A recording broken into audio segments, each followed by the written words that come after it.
To lash the leaves together, gangs of workers pull as one. Bridges are built, helping ants move quickly around the site.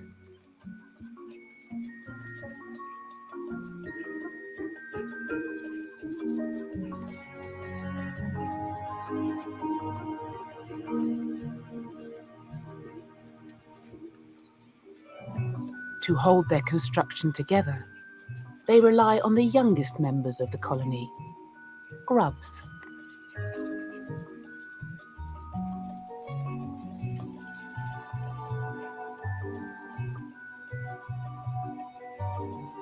When they're in their final stages of development, they produce strands of silk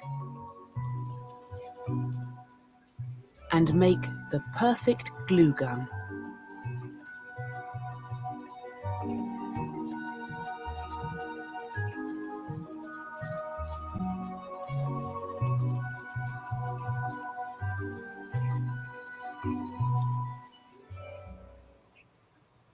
In just a few hours, their new home is complete.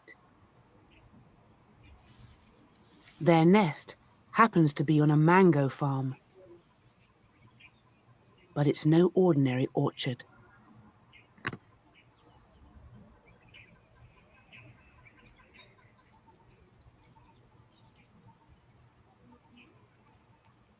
Mr. Boonchu has recruited this army of miniature warriors to defend his fruit. They'll eat any pests. And by tying these strings between mango trees, Mr. Boonchu helps the ants get to new foraging grounds, expanding their empire and protecting his orchard.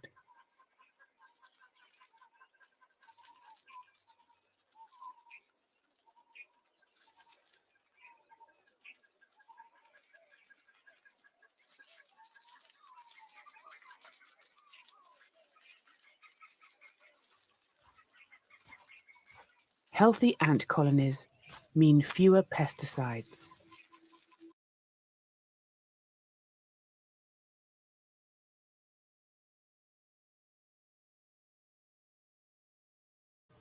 Shalom.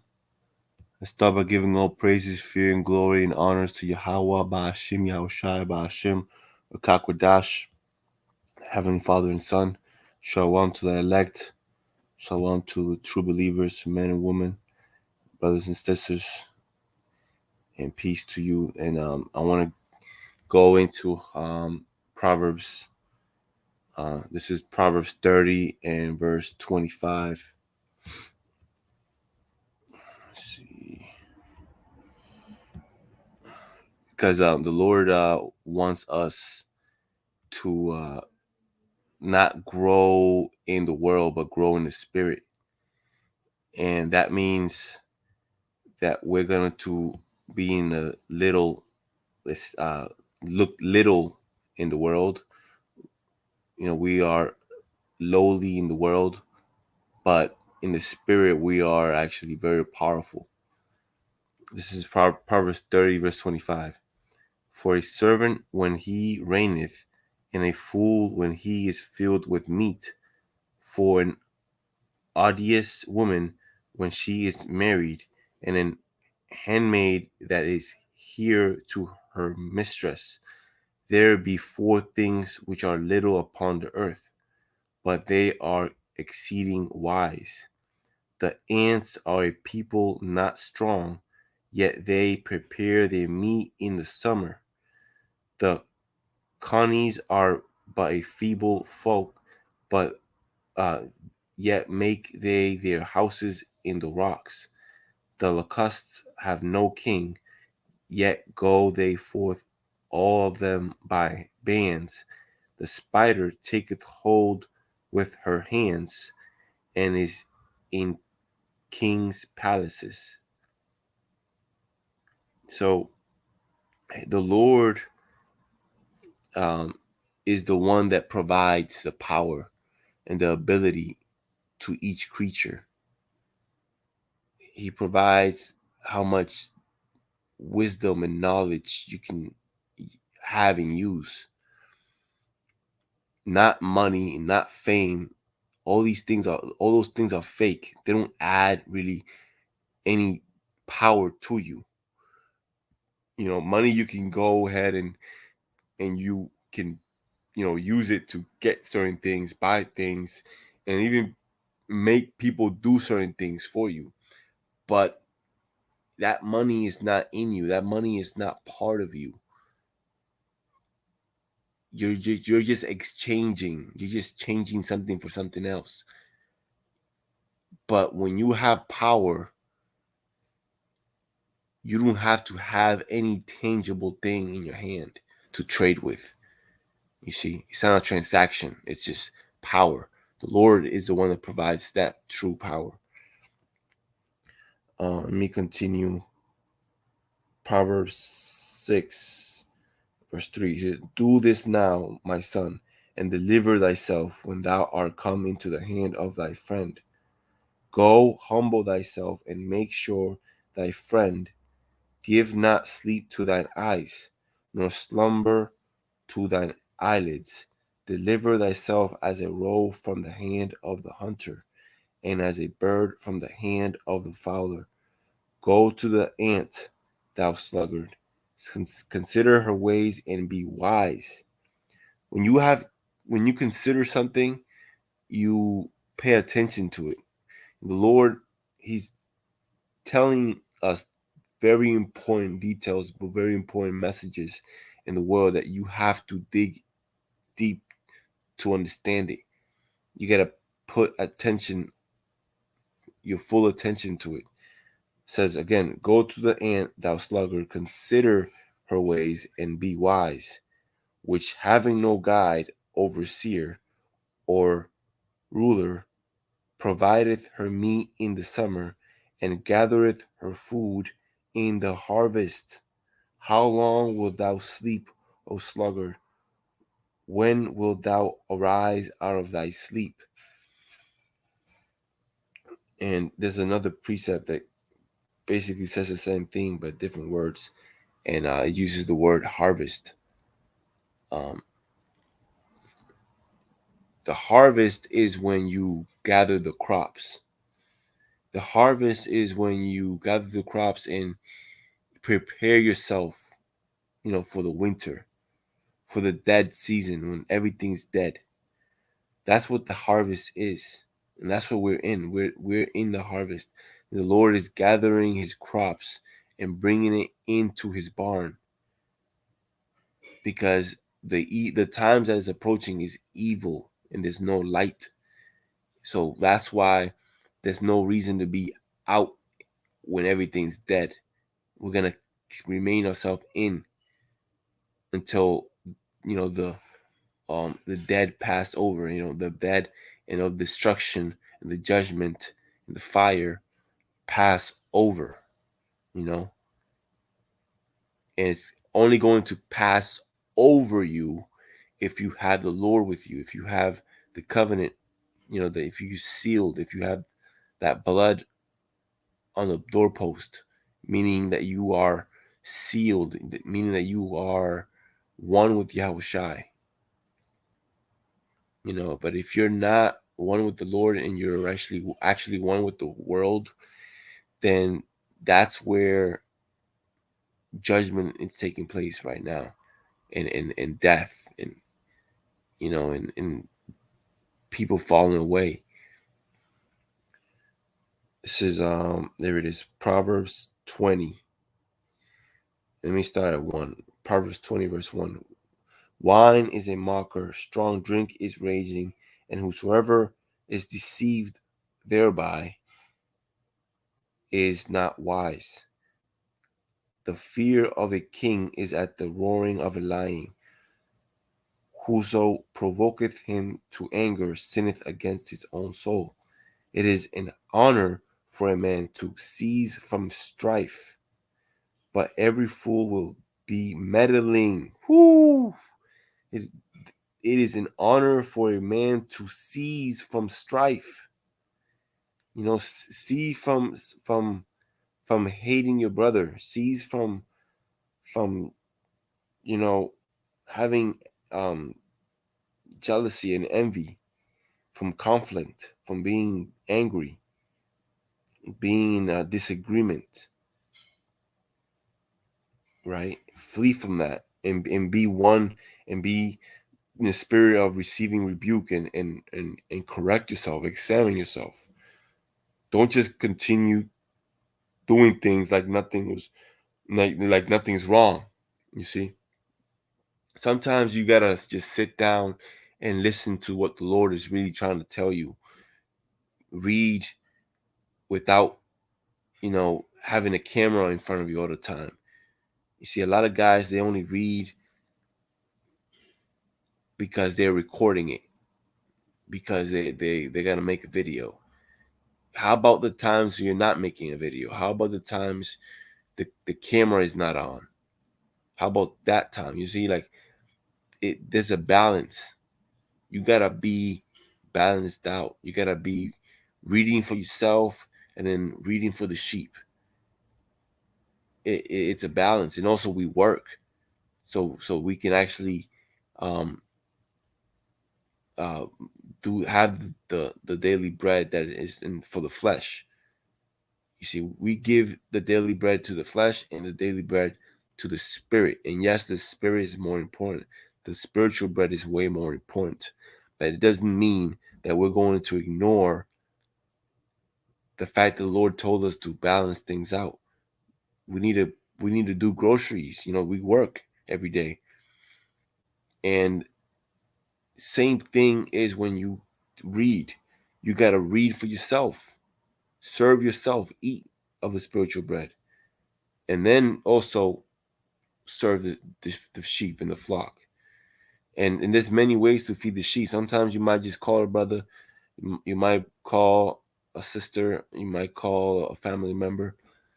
And you're feeding, you're making sure you're not worse than the infidel. You might make a video to feed, more sheep that are scattered. But it's all balanced out. You got to understand that when you're doing the work, labor of the Lord, you got to make sure that your hands are clean. You got to make sure that you examine yourself. Um, and if you look at how these ants back each other up, they don't put themselves first. You see, they actually sacrifice themselves. They build walls and build bridges, and they use their own selves. They put their self on the line.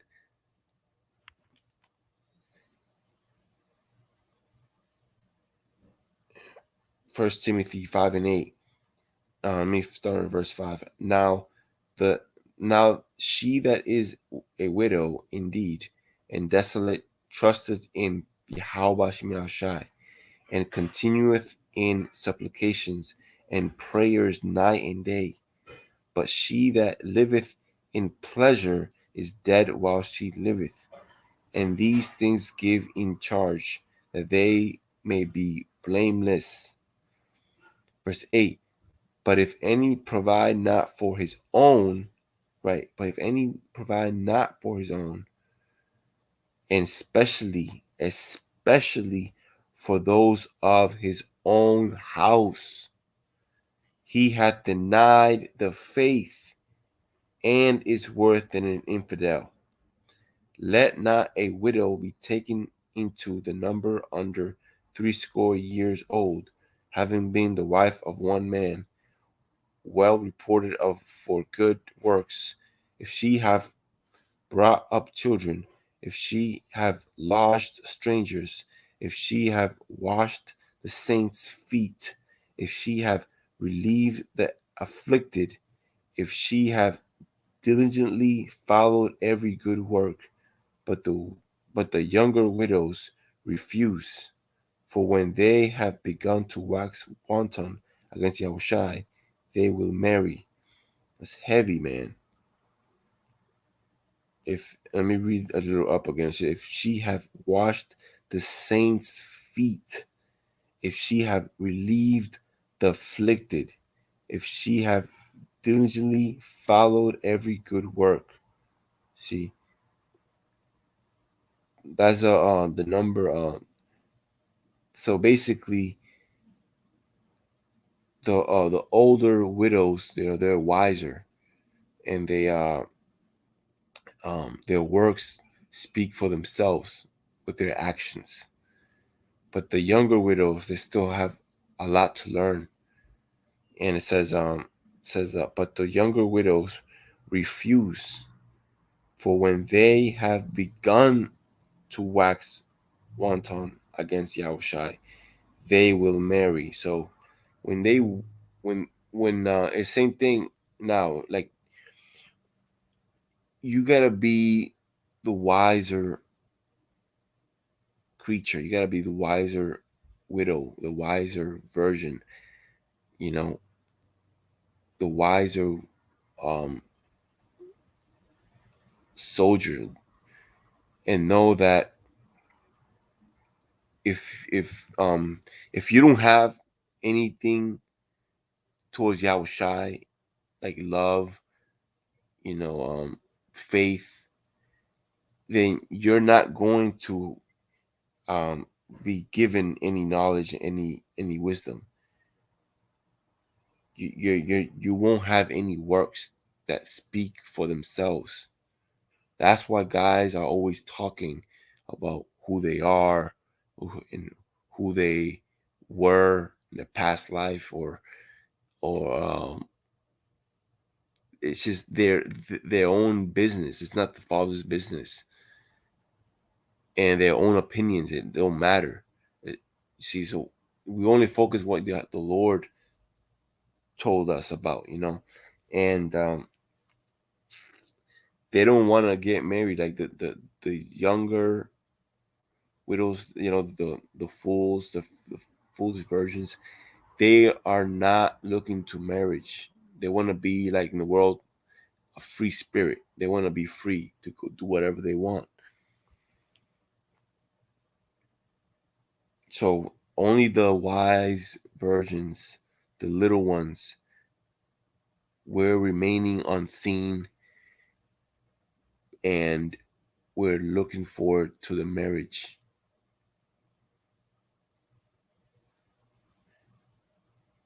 This is my last precept. Ephesians 6, verse 4. And ye fathers, provoke not your children to wrath, but bring them up in the nurture and admonition of the Lord.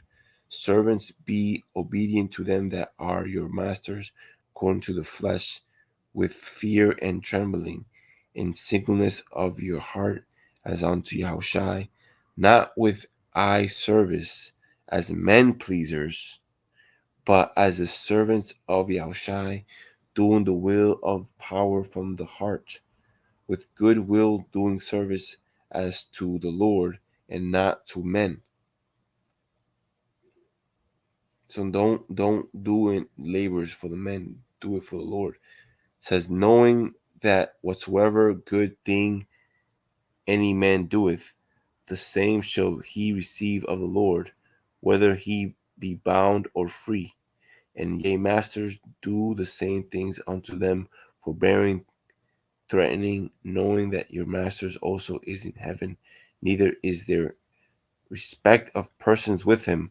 Finally, my brethren, be strong in the Lord and in the power of his might. There it is. Be strong in the power of his might. So use the power wisely, use the time wisely. And with that, let's give all praises, fear, and glory, honors to Yahweh Ba'ashim, Yahushai Ba'ashim, Rakakwadash, and continue fighting. We have the victory now. We have the victory now. We are overcoming death now. Shalom, brothers and sisters. Peace.